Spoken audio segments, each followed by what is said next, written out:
Good morning, or welcome to the vlog. Hi, my name's Jim from Whatnot Adventures. I hope you're having a great day. Today we are in downtown Columbia, South Carolina at the South Carolina Military Museum. I'm really excited about coming here.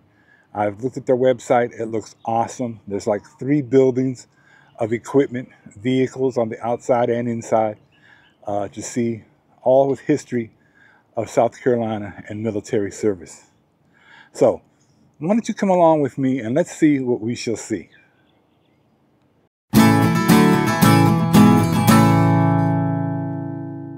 All right, well, welcome to the South Carolina Military Museum. My name is Jackie, and we're glad you're here. So I'll tell you a little bit about the history of our military museum, and then it's a self-guided tour, so you'll see yourself around. Our museum started about 40 years ago in a 960 square foot building outside of Shaw Air Force Base in Sumter, South Carolina.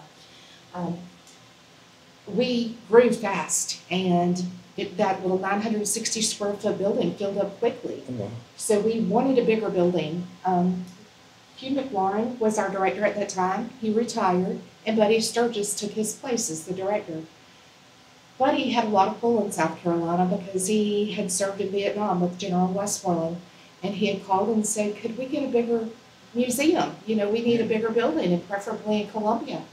So this was a motor pool operation in the background here. This picture was taken in the 70s when we looked like MASH, for lack of a better idea.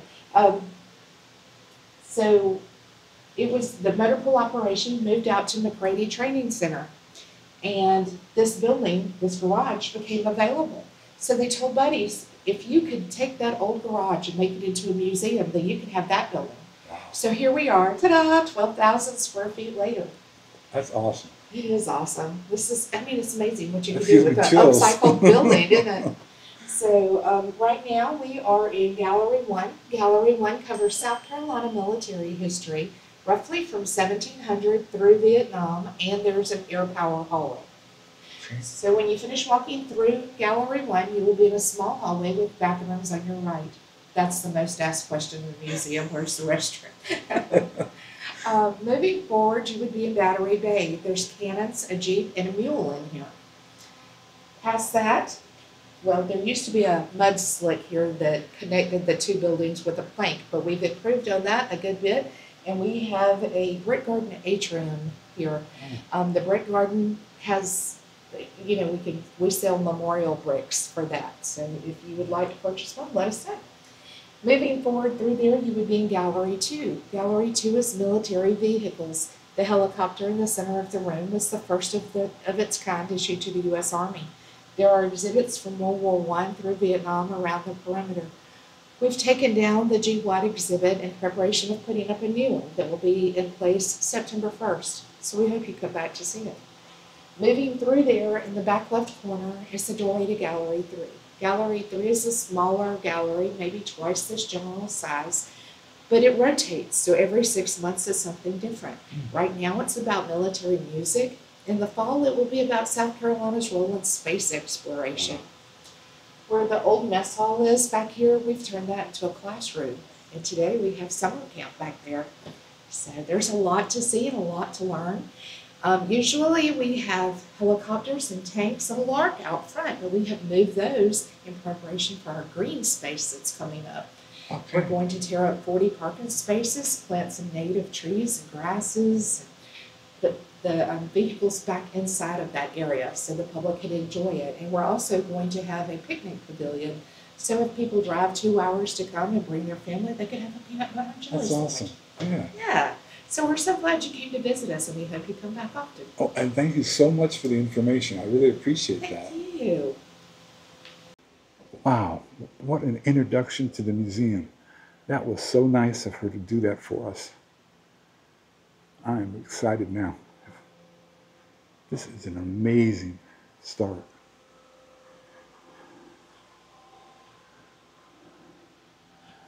Here's the seal of South Carolina.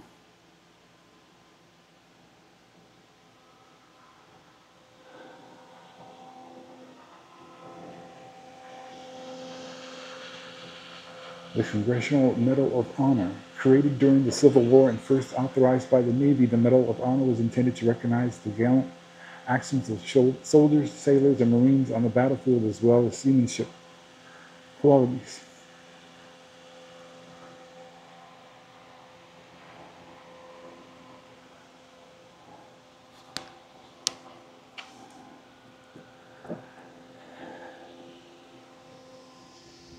This is a M1916 officer's training saddle. This saddle belonged to the Medal of Honor recipient John T. Kennedy, 1885 to 1869, born in Hendersonville, South Carolina. He attended the Citadel before transferring to West Point, and Kennedy chose to serve in the cavalry and was immediately sent to the 6th Cavalry in the Philippines, where he fought against the Modo Rebellion. He was awarded the Medal of Honor for his actions there in 1909 and continued to serve the U.S. Army until his retirement as a brigadier general in 1946. Wow. This is awesome.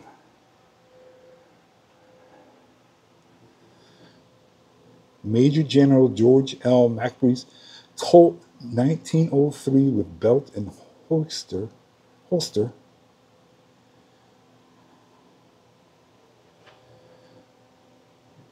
James E. Williams Black Beret. And I'm not sure how you say that. Adrian helmet, similar to the helmet Corporal Freddie Stowers wore during his service in World War I. The French Adrian helmet was among the first modern combat helmets used by soldiers of multiple nations. Designed to protect soldiers from shrapnel from artillery, the helmet reduced the number of soldiers killed or wounded from head injuries. African American soldiers of the U.S. Army 371st Infantry Regiment were issued the Adrian helmet along with French rifles and equipment when attached to French Army divisions. And these are all South Carolina recipients of the Medal of Honor. I'm so grateful for their service.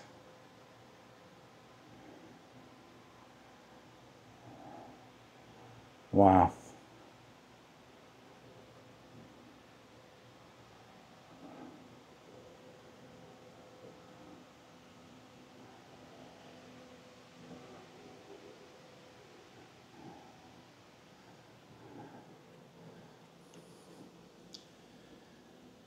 These are the Cherokee stone artifacts circa 1600 to 1700 AD.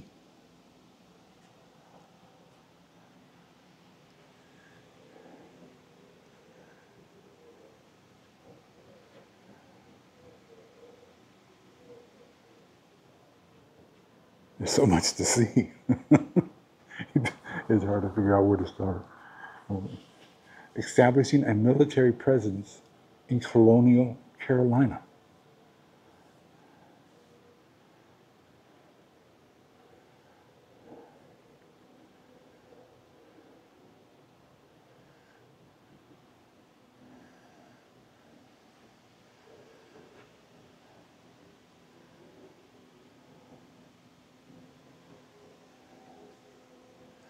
The Battle of Fort Sullivan, the origins of the state flag. In 1776, Colonel William Moultrie designed a flag based off the indigo uniforms and the silver crescent that adorned the caps worn by his soldiers. The crescent is very similar to the gorgets that many officers wore around their necks. The Moultrie flag is the basis for the modern-day South Carolina state flag. On June 28, 1776, the British Navy besieged the defenses at Sullivan's Island, intending to take Charleston. The British fired on the fort, knocking the flag down. At great risk to himself, Sergeant William Jasper leaped into the ditch, retrieved the flag, and tied it to a sponge staff to serve as a rallying point. The British retreated the following morning and did not return to Charleston for 4 years. Sergeant Jasper was awarded by Governor John Rutledge for his bravery. Well, that's pretty neat. Wow.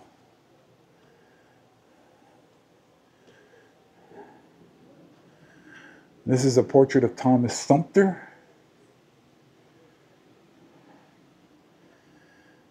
He was the partisan commander Thomas Sumter from 1734 to 1832, used guerrilla tactics to defend South Carolina from the British during the American Revolution. His style of fighting was so fierce that the British nicknamed him the Gamecock. Passing at age 97, Sumter was the longest living general from the Revolution. His namesake is remembered throughout the state.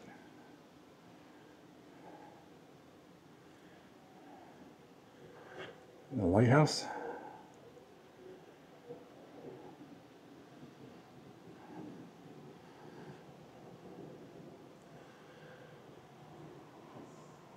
There's some cannon. It says this was off the SS Georgiana.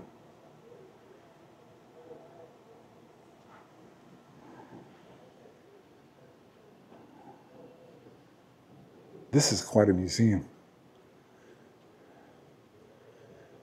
Knobs on the Quad, the Citadel and Arsenal Academy. Yes, we do have a military academy here in South Carolina called the Citadel.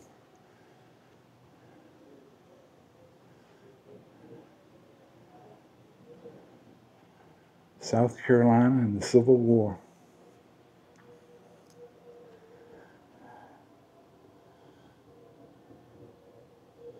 That revolver was owned by South Carolinian Lieutenant John Grimble of the CSA Navy. I believe that's the Confederate States of America Navy. This sidearm used a .44 caliber round. The owner's initials, JG, are carved into the bottom of the handle. And that is a Navy officer's belt with buckle. And this was, or is, a militia officer's sword from 1840 to 1850.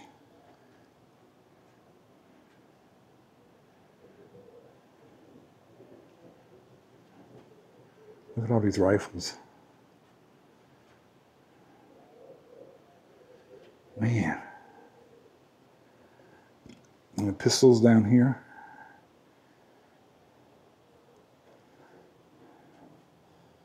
Look at, and that's a Ketchum grenade.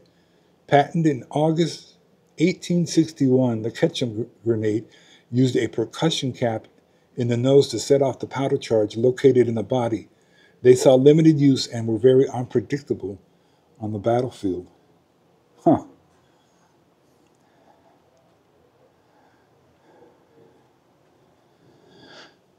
Look at this one. It's a Remington new model revolver. The .44 caliber Remington revolver was introduced in 1863. 35% of the revolvers purchased by the federal government during the Civil War were either of this type or the .36 caliber Navy models, widely used and popular with both sides during the war. Back up, there's some more rifles there.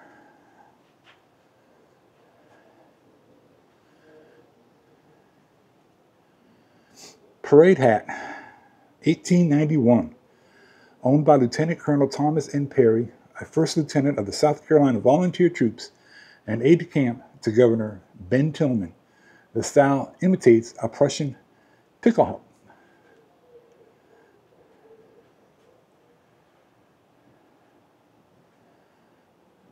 Looky here. Another big case full of rifles. And this, Hotchkiss Portable, inspired by the use of machine guns in the Russian-Japanese War, the Hotchkiss Portative was developed in part from the Hotchkiss MOE 1897, also known as the M1909 B'nai Messi, or simply the Hotchkiss. It was a lightened machine gun used by light and mobile forces such as the cavalry. Wow.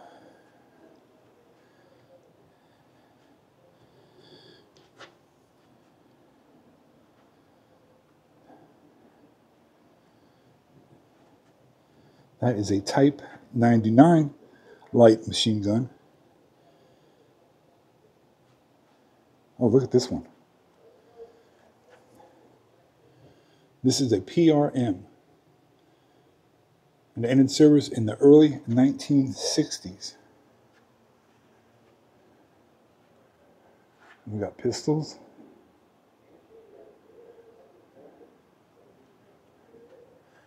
This is what I used, the M16.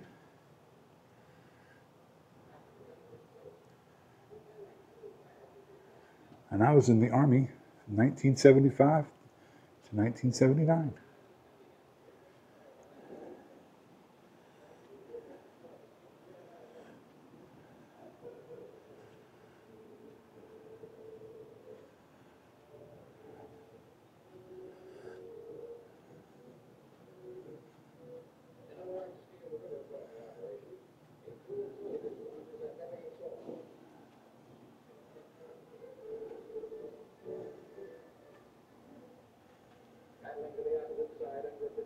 South Carolina makes Marines.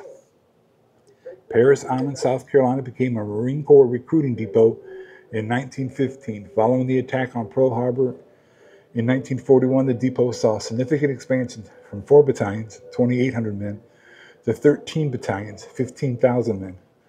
And the enlistment age dropped from 18 to 17. Over 200,000 Marines were trained at the depot during World War II.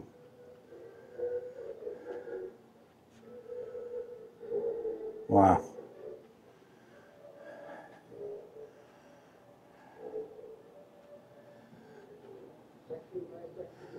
And this is a U.S. Navy tunic. This tunic belonged to Columbia native Harold K. Castine, who entered active duty with the U.S. Navy in July of 1942, serving aboard the USS Lowndes and the USS Monique. Castine aided in the evacuation of wounded from Iwo Jima and Okinawa as a landing boat coxswain. That's great.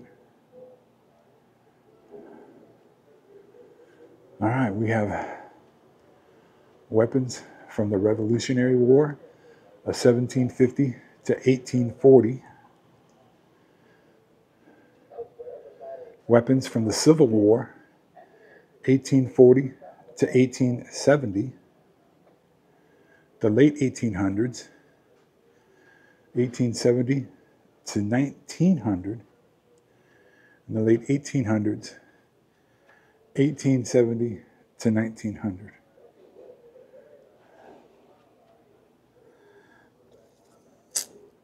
This is a Yokosuka D41Y1 vertical stabilizer, part of a Japanese dive bomber.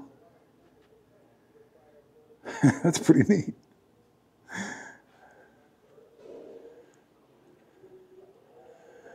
And then the Cold War.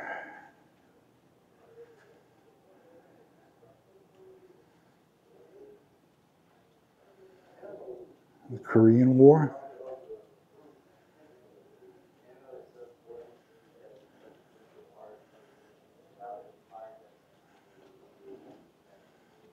Atomic Age Combat.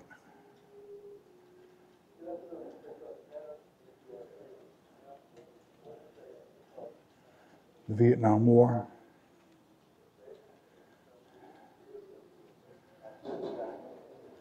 There's one of those flamethrowers.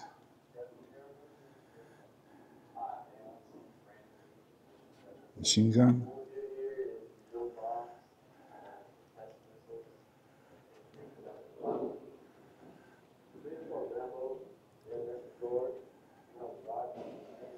The ribbon rack of BMC James E. Williams. Chief Boatswain Mate James E. Williams owned and wore these ribbons. As the most decorated enlisted man in the U.S. Navy, this South Carolina native boasted awards such as the Medal of Honor, the Navy Cross, Legion of Merit, and many others. That is awesome.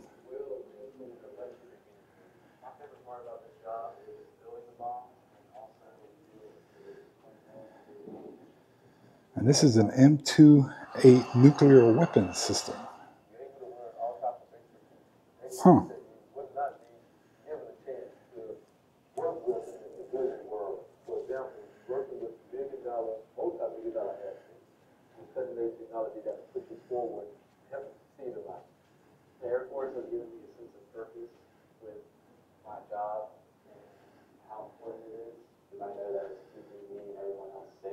Congaree Air Base, South Carolina Air National Guard.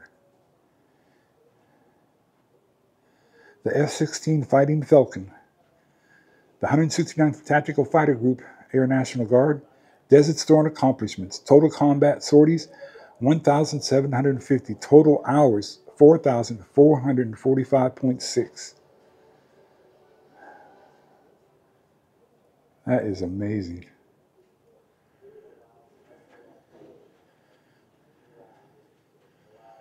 It's an Air Force jacket.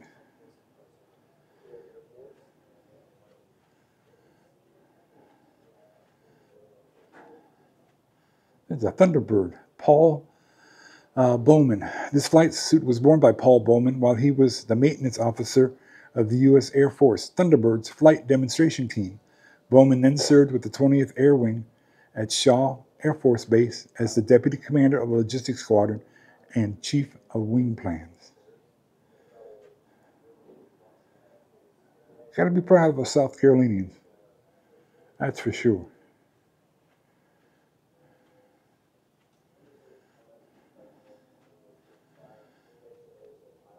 Wow. 20 millimeter rounds. This one back here, that's a 30 millimeter round.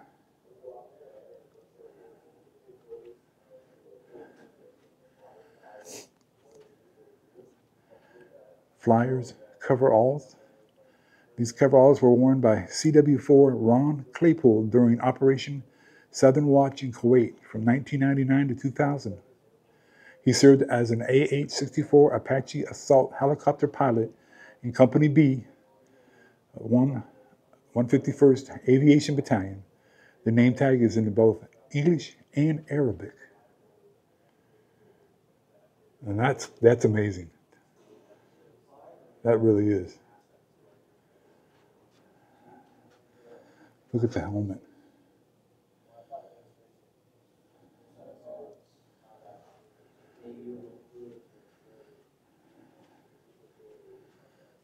All right.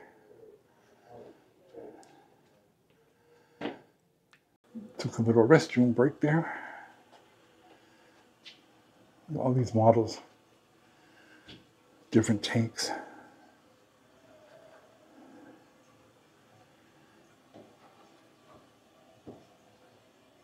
It's pretty cool. Let's go back in here.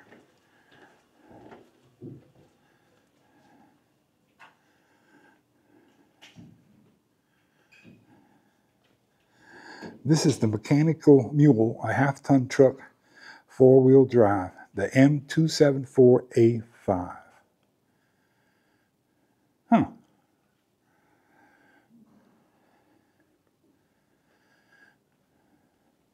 This is a 6-pounder Fortress gun. Primary use was naval batteries and fixed position defense. It was in service from 1764 to the 1830s. Now this one, look how big this is.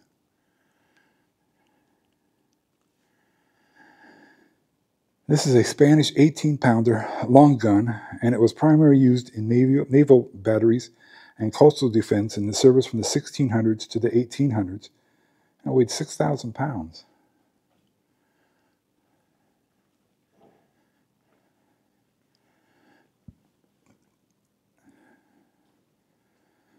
And this is a 9-pound gunade.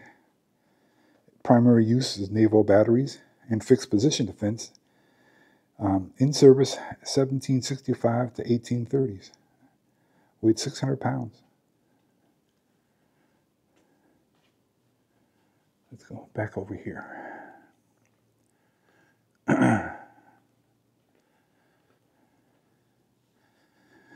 This was the M38A 1C Jeep with an M27 105 millimeter recoilless rifle, and it was primary use was anti-tank, and it was in service from 1972 to 1971. Let me get a walk around this a bit.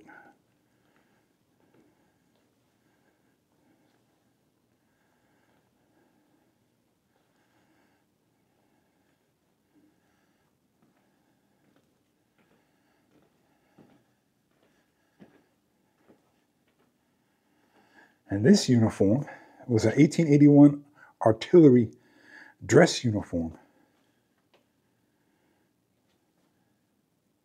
Pretty neat. And these are different projectiles.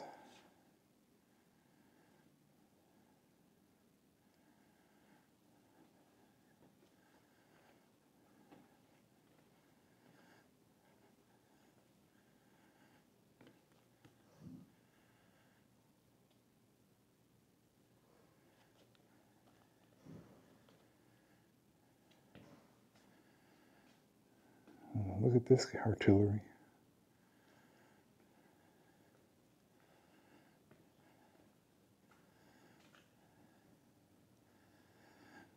This one here is the M1897A4 field gun. I'm going to try to say this one. Infanterieschütze L20.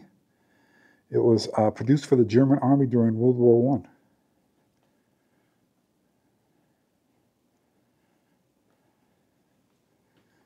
And this one is the M1905 field gun.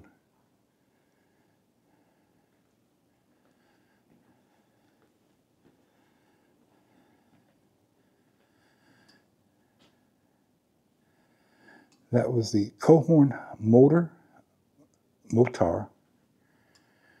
the Type 63 Motor, and the M1. All right, going on to the next gallery.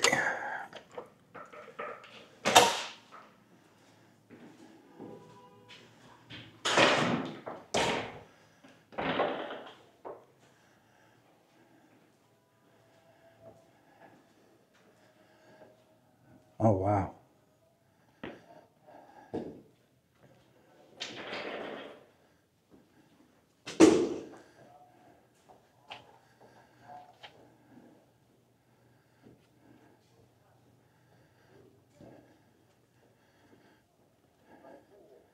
A Ford GPW Jeep, quarter-ton truck, four-wheel drive. It was in service from 1941 to 1945, all Army units during World War II.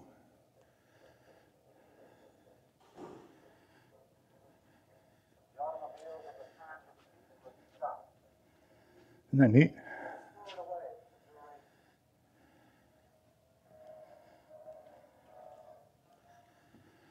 And this is a M3A2 half-track. It was in service in the late 1930s, used by the Army in the World War II and Korea. We'll walk around this.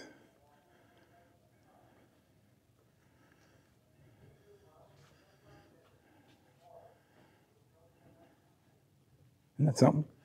There's the half-track down there.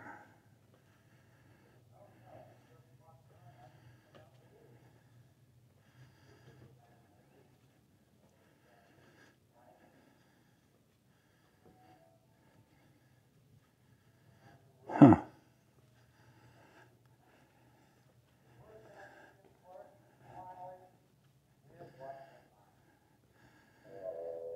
And this is the U.S. Army H-13B helicopter made by Bell Aircraft. It was one pilot in the right seat.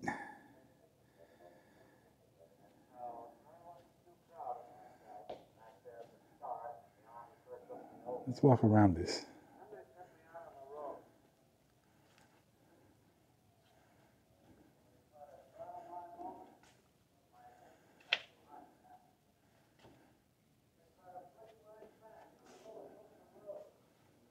Wow.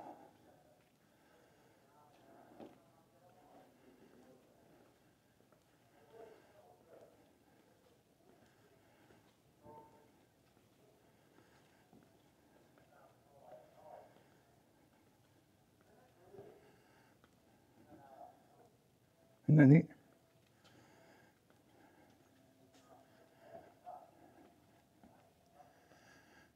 This was a A WC-57 Dodge Command Car. It was in service from 1941 to 1945. All Army units during World War II. Look at a side view of this.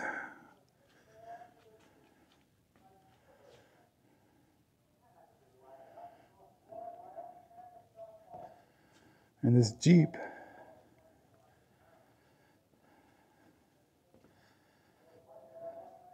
is a M38A1C M250 caliber machine gun.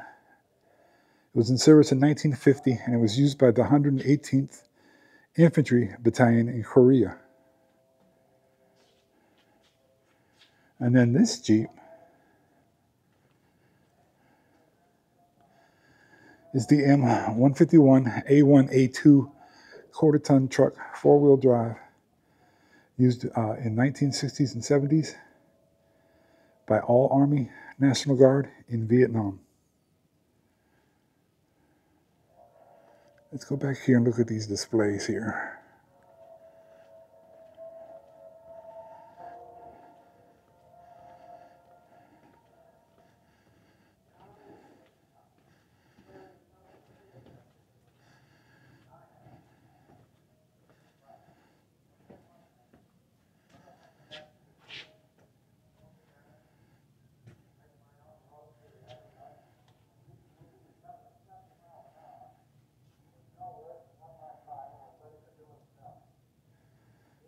It's like a little bit of everything here.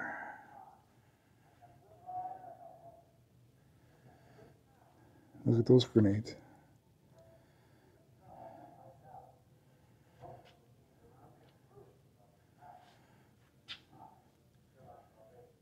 So this was the Algeria conflict.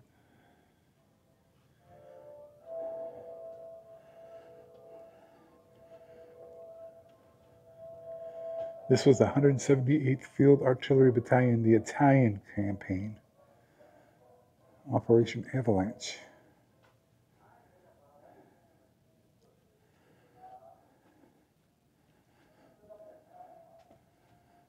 Little snowshoes up there in Iceland.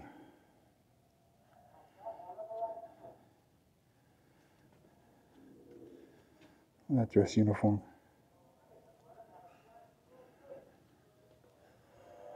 And this is the Korea, the Forgotten War.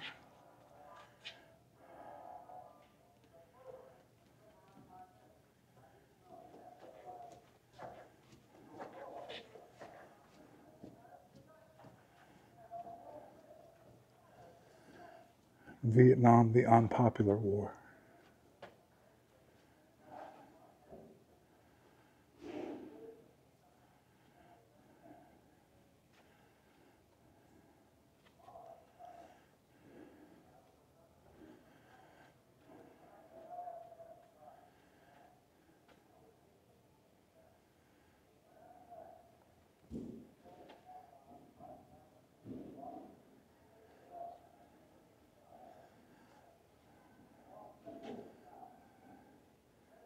Four-star general's dress uniform.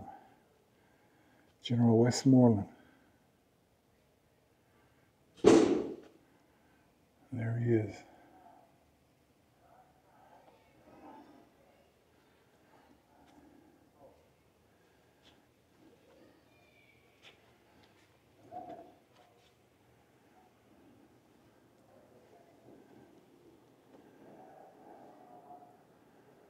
Okay, and I believe she said that this section was about the military music.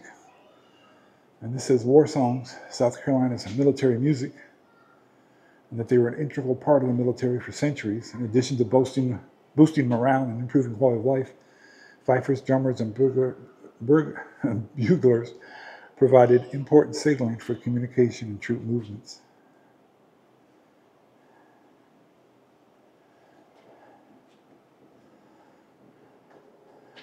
And this is the fifer's uniform.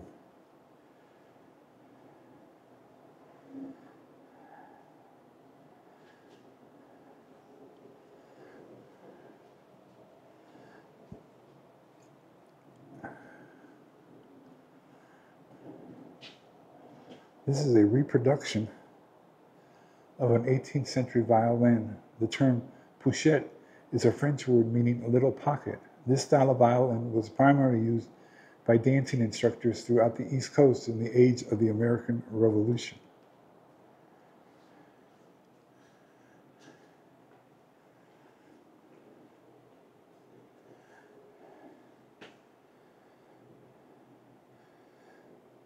Rise, Columbia, Brave and Free, 1810, a patriotic naval song written on the eve of the War of 1812, music by German-American Jacob Eckart Sr., the organist of St. John's and later St. Michael's in Charleston, South Carolina. Lyrics by lawyer and poet Edward C. Holland of Charleston, South Carolina.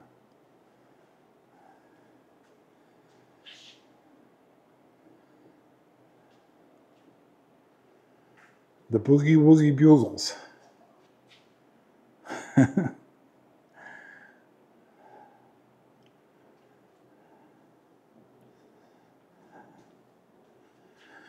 This is a Civil War drum, wooden snare drum made by the White Brothers of Boston, Mass. Many drummers in the Civil War wore their 1840 musician sword with this piece. The rope and drumsticks are modern replacements.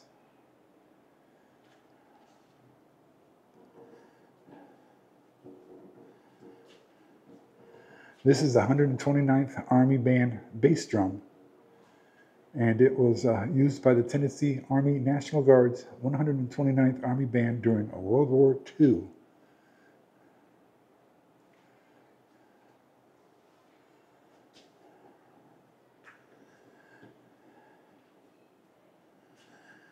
And this was a field organ. Isn't that something?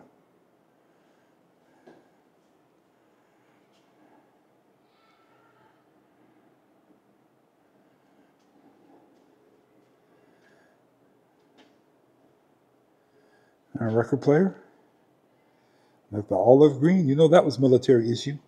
The Citadel.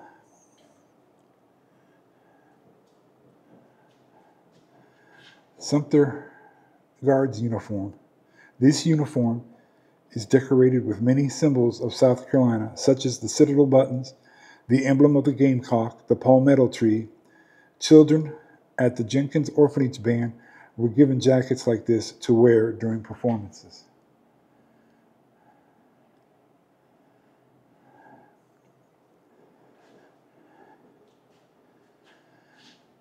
And the Marshall Tucker Band. Spartanburg natives Doug Gray and Toy Codwell of the Marshall Tucker Band served in the U.S. military during the Vietnam War. Gray was in the U.S. Army and Codwell was in the U.S. Marine Corps. Codwell was wounded while in Vietnam and received a Purple Heart. After their service, they formed the Marshall Tucker Band in 1972.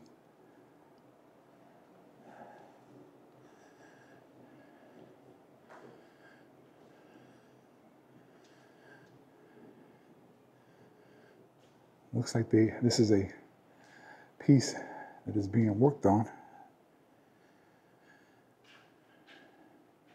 Now we've got a parachute up there.